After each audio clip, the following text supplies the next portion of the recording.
Yo, what's up guys? Welcome back to another tutorial. Today we'll be talking about the basics of song arrangement as well as how to get over writer's block. Today's video was also a requested topic in my Discord server. Let's go ahead and get right into the video. Alright, so the first topic we're going to discuss today is how to get over writer's block. And this is actually a tip that I got from Nurko, who I think learned it from science. And basically it's like kind of using someone else's track as a reference and then like kind of like breaking down the parts so you know what like elements they're using. Like for example, maybe it's like a guitar, you know, pick or whatever, or piano. So we're gonna use this track from Amadeux, a remix that he did for I think Armor competition. I don't know how to say their name. It was a remix competition. So we're just gonna use his remix as a reference. So I guess I'll go ahead and play it, and then we'll go from there.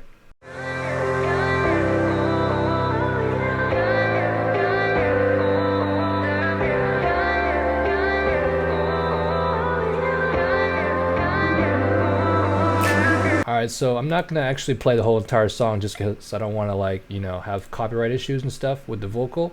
But basically, again, you know, you're just going to like kind of listen to what he has in his elements, like in the intro, for example, and then kind of like list down like what you heard. So basically in the intro, you know, for example, like you heard like, I didn't record the whole entire track, I guess, like there's like a second missing, but there seemed like a sweep down or something.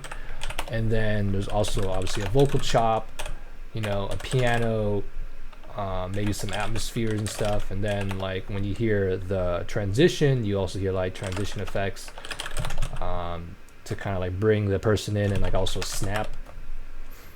And then there you go. Now you can basically like use those same elements and then put it in your intro, for example. And then so you would do the same thing, so forth, for like the verse, the drop and stuff like that.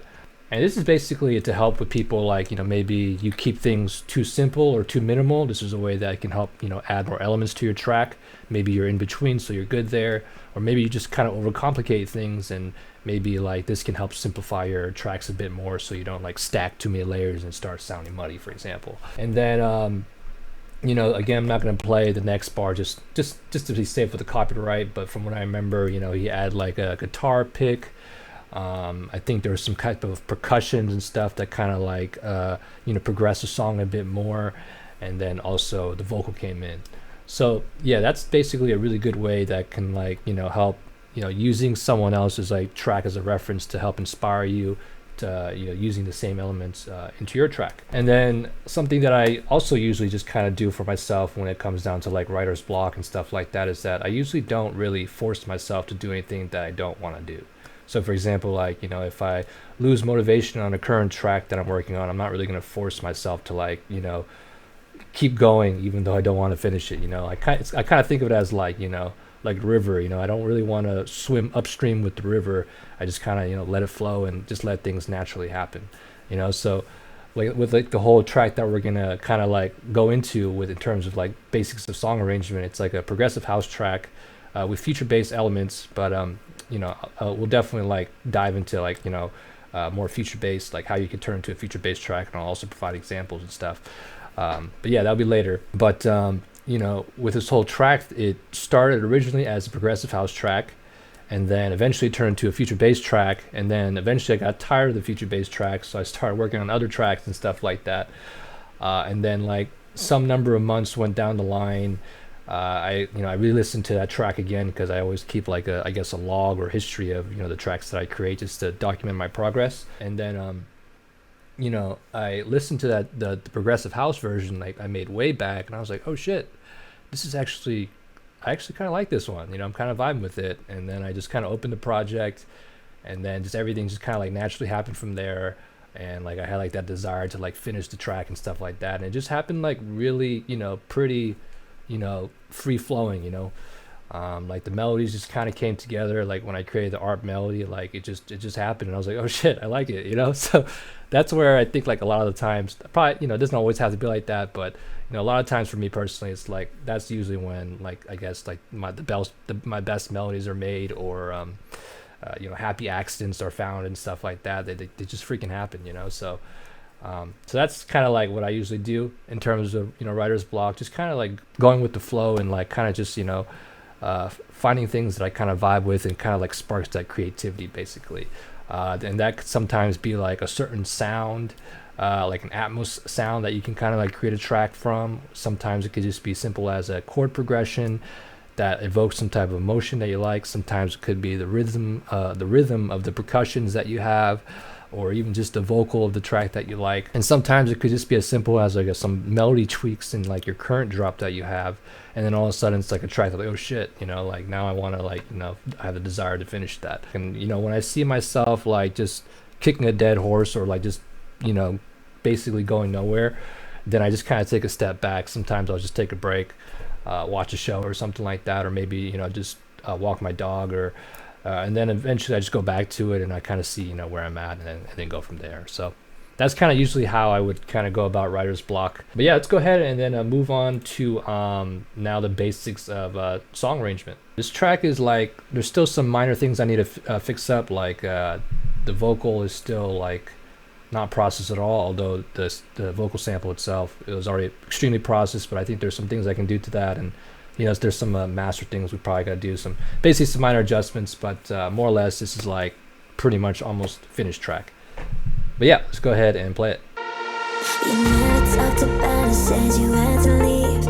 It was over within minutes and I couldn't speak. Like that you're gone, something went wrong. Choked up, you made me feel so small. Now I just need an answer. Why'd you have to go? Please bring me some closure, 'cause I just need to know. If I wait for you, no one compares to you. I built a life around you. I want you close. How do I move on without your love? I need you close, 'cause I can't let you go.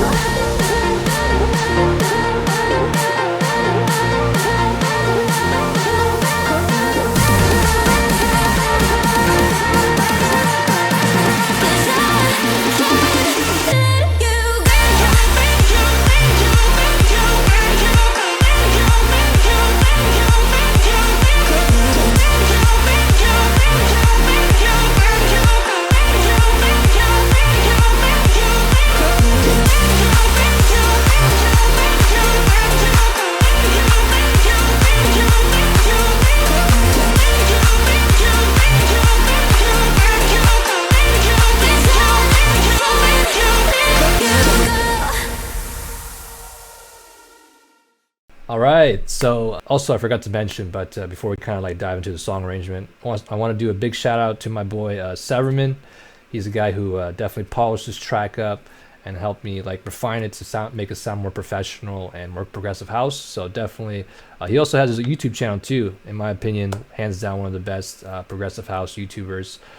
So definitely check him out. I'll leave a link in the description below, as well as big shout out to Amadeux for helping me out with the vocal chop. All right, so we're going to start with the arrangement. This is actually something I forgot to include when I recorded it earlier. So I might mention some durations, but I'll make it more clear here, or like, you know, length of how long each like section should be.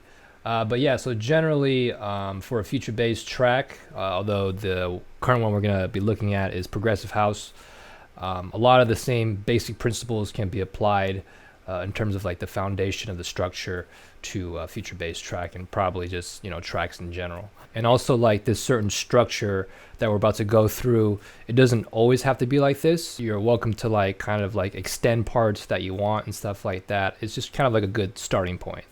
So for example, like the chorus, it's like 8 bars I think in this track, but like I've heard Midas, for example, like do, you know, a 16 bar breakdown of chorus, or, you know, whatever part it was. I've actually heard in a few of his tracks that like there's some parts that are like actually extended and stuff, and that can work out just fine too. So again, like just a good starting point, and you're welcome to kind of like change things around to, you know, what you want in your track. But yeah, just kind of like looking at each part, you know, generally with future bass, you want like an 8-bar intro. You can even do like 4 bars if you want. You don't even have to have an intro if you don't want. And then yeah, we'll definitely like dive into like what elements should go in each section after this. But after the intro, you want to have like a verse, you know, 8 bars, and then the next 8 bars would be the verse 1B, and then another 8 bars, is your chorus breakdown, and then you have your buildup, and then you have your drop, which is usually like 16 bars. You can even do 8 bars if you like. I've heard some like, I guess more like future pop style songs do like 8 bar. Completely up to you what you want to do. And then same thing can be applied, to the verse 2 and so forth, to the drop and outro. Outro being about 8 bars or so too, completely up to you. So, but yeah, that's pretty much it when it comes down to like, song structure. Next up, we'll start discussing like what elements go into each section, and we'll go ahead and start with the intro. So for the intro, you can, honestly take your vocal chop melody or even lead melody and put like a phony cue in the intro. And if you don't know what a phony cue is, that's basically just like cutting out the lows, maybe a little over 100, really depends, and then cutting out the highs, and that kind of like using the EQ. And then I'll just give an example here, and then like doing that, and that's what basically gives the phone EQ. Then and you don't even have to use your drop melody. You can even like create your own like ambient vocal chop ad-lib thing. You hear like Nurko and some of Alinium's older tracks and stuff like that. They have a different like type of ambient vocal ad-lib, and then their drop has a different vocal chop melody too. So completely up to you. And then generally for the intros, the type of instruments you may have is like, again, like a piano, the vocal chops, some atmosphere layers, maybe even like a, guitar pick type of melody or something like that. Or even just like how we referenced to Amadeux' remix, you can have like a sweep in the beginning just to add a little bit of energy. And then after that, you want to have some type of like transition from intro to verse. That can easily be like, some type of sweep and then an impact. And again, as Amadeux did, like he had like a snap right before the verse, and then use that same snap in his verse percussions and stuff. Completely up to you. As long as you like have enough of a transition to transition over, like letting the listener know that this is a new part, then you're good to go. And then now we're into verse 1. So in this case, I have the vocal that came in, and then I have this ARP melody.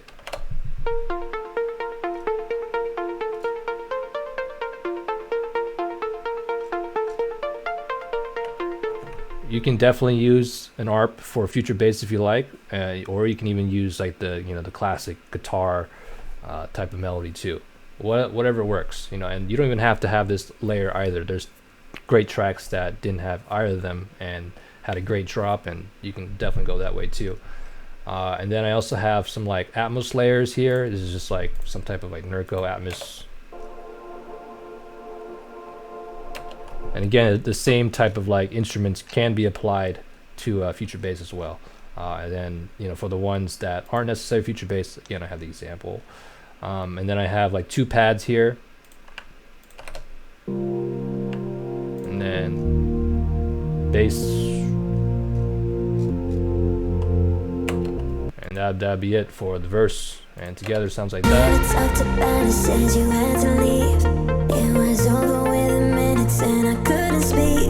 And then to give some variation for verse 1B, whatever you want to call it, I added the percussions. And again, this is like it's gonna sound a little different than future bass. So you have like some rides, the classic type of progressive house stuff, and that's really all I really added there, just to give enough variation. Because if I didn't add that, it would the listener would kind of lose a little bit of interest, because they're basically just like listening to the same thing for X amount of time. So it's just a way to add more interest.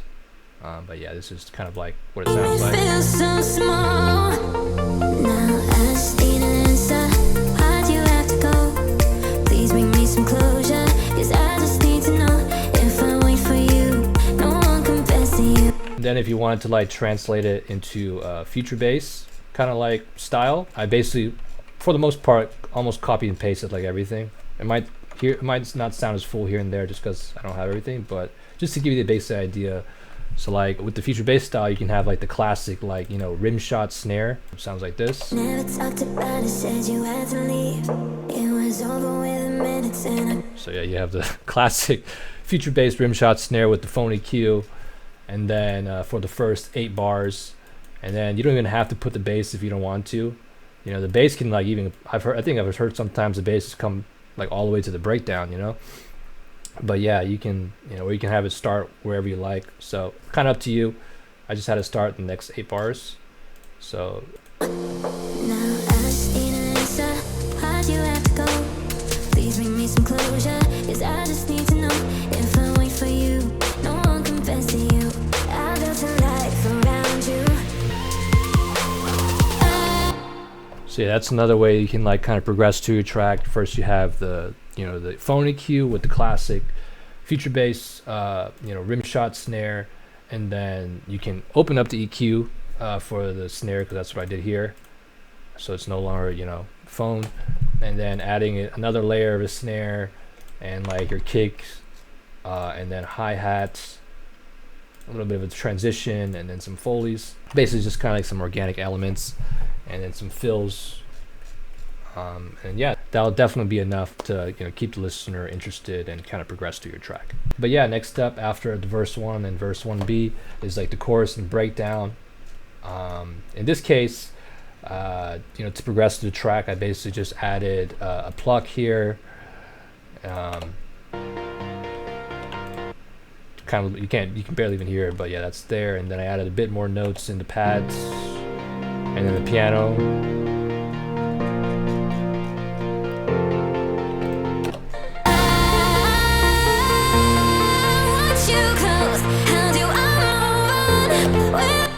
And then if you were to like kind of like translate this to future bass, you could add like some cinematic drums coming up, slowly building up to that build up.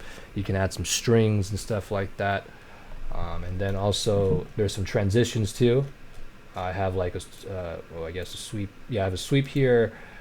I also have that like vocal transition here. And then also these sweeps too, just to like give enough of a transition, because like it's a pretty like sudden, or different, because you're taking out all the percussions basically from verse 1B. And generally you would also do the same if it was a future bass track too. You would have your verse percussions, and then after the breakdown you can take them out again, just to like let the audience know that something new is coming.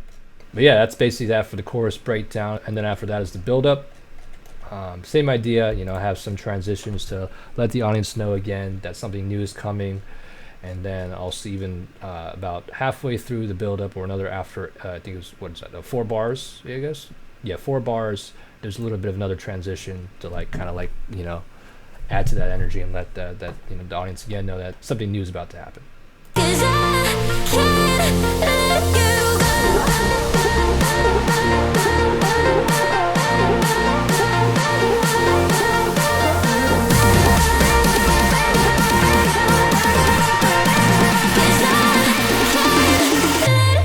So yeah, pretty much in the build-up, some instrument ideas that you can have is I basically took the go. I love doing these things, as you may have seen. But yeah, I basically have this like go from the vocal, and this is how to repeat. If you want to learn how to do a build-up too, I also have a how to do a future bass build-up that will basically more or less share you the same fundamentals and stuff. But yeah, I have that building up basically, and then I guess I just left the piano there. I guess I took out all these instruments, but I left the bass just to like, if I didn't have the bass here, it'd be kind of empty. I guess I'll just show you.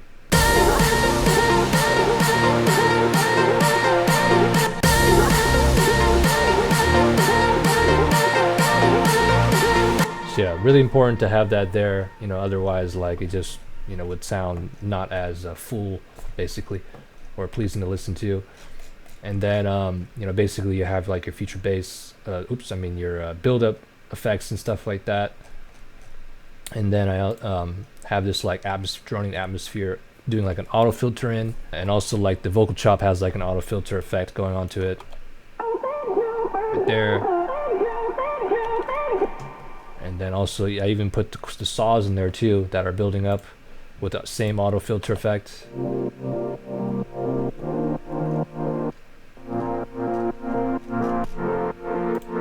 And then also just one of the basses.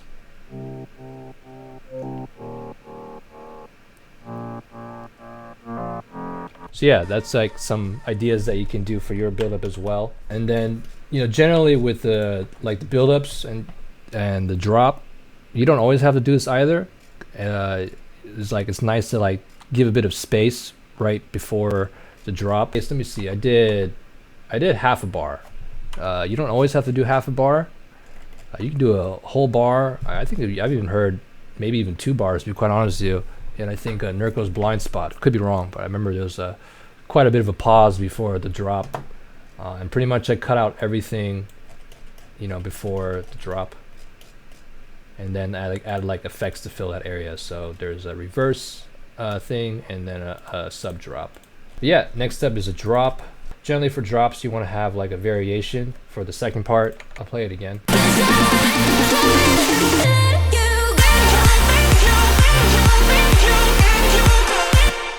And then for the second part, on top of like, the kicks and rides and stuff that you hear, I also added like more rides and then another clap, and then as well as just like loop thing.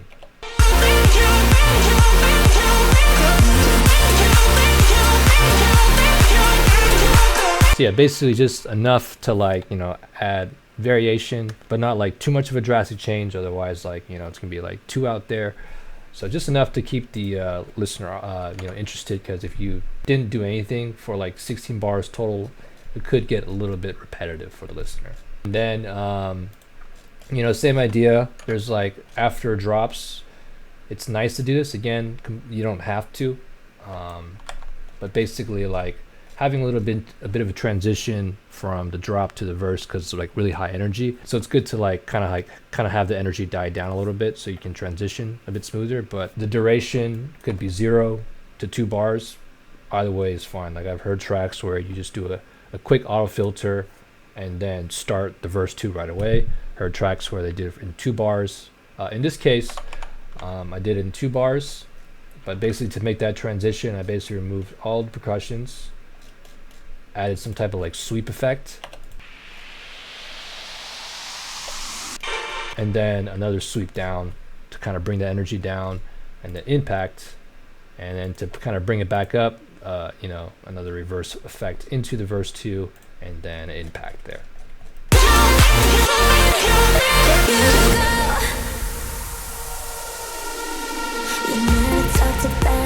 So yeah, this is kind of like the future bass version. I quickly try to make, there's definitely a lot of missing layers and stuff, but to kind of like do that auto filter effect, basically what you would do is like just take an auto filter and then basically just like automate it down.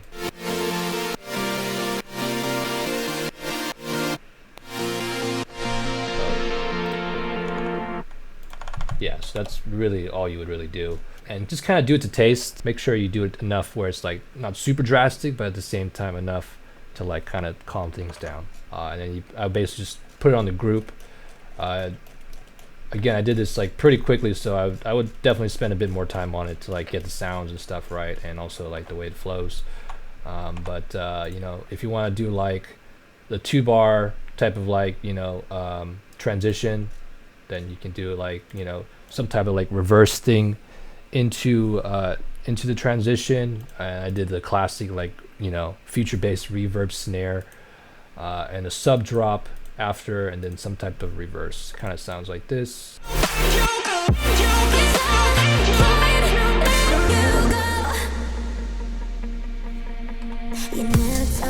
And again, you don't even need this, like having like that auto filter, just filter everything out, and then like some type of like impact or whatever, some sweeps or whatever, and then starting the verse 2 right away can work just fine. I've heard that in a number of tracks. And then in terms of like adding variation for verse 2, basically you can just slap on the verse 1 beat percussions and then just simply copy and paste it to verse 2, and that will add enough variation.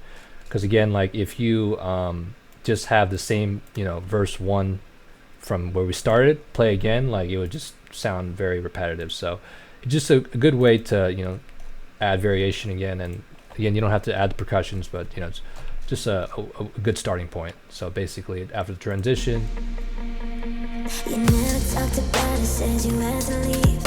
It was over with a minute and I couldn't speak.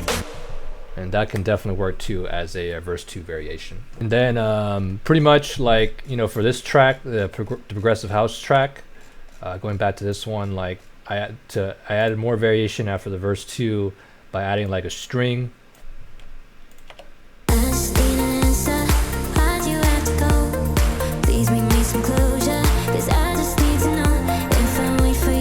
And then like added like a clap here, an extra clap.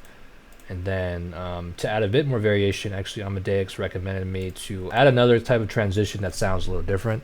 And then for the breakdown, basically again the strings are being opened, so it sounds a little different.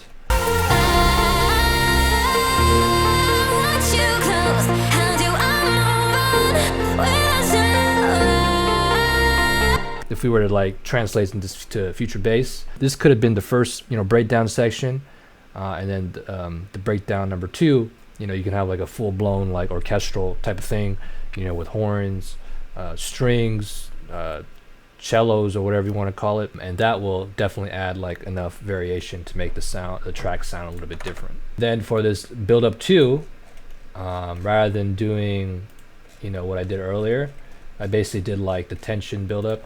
I don't even know if it's called that, but basically this is what it sounds like.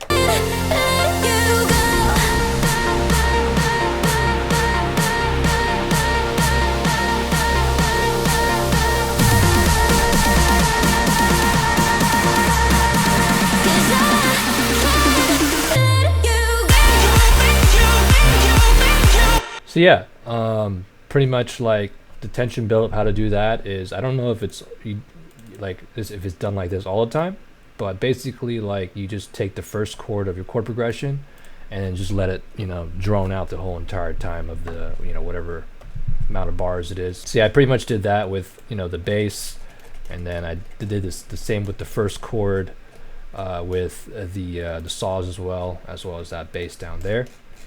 And then I left the, you know, repeating vocal saying go, and then I just kind of changed the ARP melody to taste, basically, just to make it sound like it was repeating.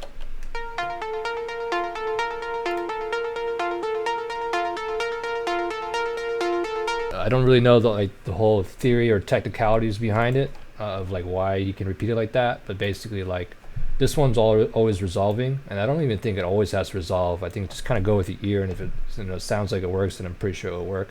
But basically like, this is the key of B flat, so it's just constantly resolving over and over, so I guess that's why it makes it repeatable. But yeah, since I didn't really add too much variation for this second drop quite yet, so we're gonna go ahead again and take a look at the future bass track, and then I'll kind of show you like how to do the classic like fake out drop or whatever you want to call it. So yeah, once again, like I literally just copied and pasted the chord stack and the vocal chop melody, but I think this drop is missing like the effects layers and stuff, so it's not going to sound exactly as like polished, but you'll basically get the basic idea. But yeah, I guess I'll go ahead and play what it sounds like, and then I'll show you like what I did.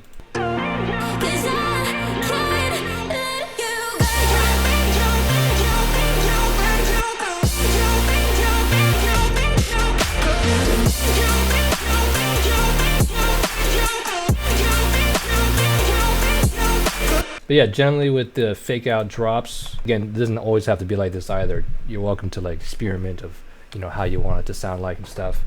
But I basically had like the kick kind of like come on maybe, I don't know, every 2 bars. And then I took out the snares and then the crash again. And then like a fill. Yeah, definitely like would recommend like spending time, you know, creating your own fill to find something that you like. And then basically like the kick again, but at where it's usually supposed to be, and then the snare kind of like bringing the listener into, like, you know, we're about to go back into it, and then also taking out the side chain where it's not needed, and then bringing it back, and then also adding like hats and open hats to like add to that energy once you like kind of go back into it. And like Nurko said, like this is like kind of like, I think he said it was like the lazy way or something, or the easy way, I forgot. But it's basically like you're literally just not doing too much variation, but you know, it definitely can work, you know, like it adds enough where like the track now sounds different. So yeah, and then after that, at the end of the last 4 bars, I have the auto filter effect at like around 360, and then back all the way up, just to like kind of give a bigger dip, so like something more drastic is changing. And I just basically did that on the chord stack, which has all the bass and stuff. But yeah, that's pretty much that for the fake out drop or whatever. Some other ways you can add variation is like changing the melody just a little bit, in this case the vocal chop, but not changing it too drastically where it's like sounds way too different. But yeah, just enough so like it can add a little bit of difference. That can definitely work. I've heard it on a number of tracks like that. And then even like changing even the rhythm a little bit, like for example, like the first feature bass can be like a feature bass rhythm drop, and the second one can be like the 4/4, you know, progressive house type of, you know, beat or drop.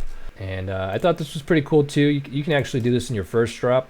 I just kind of left it there just to show you guys, but like you can even add like the auto filter effect after like 8 bars.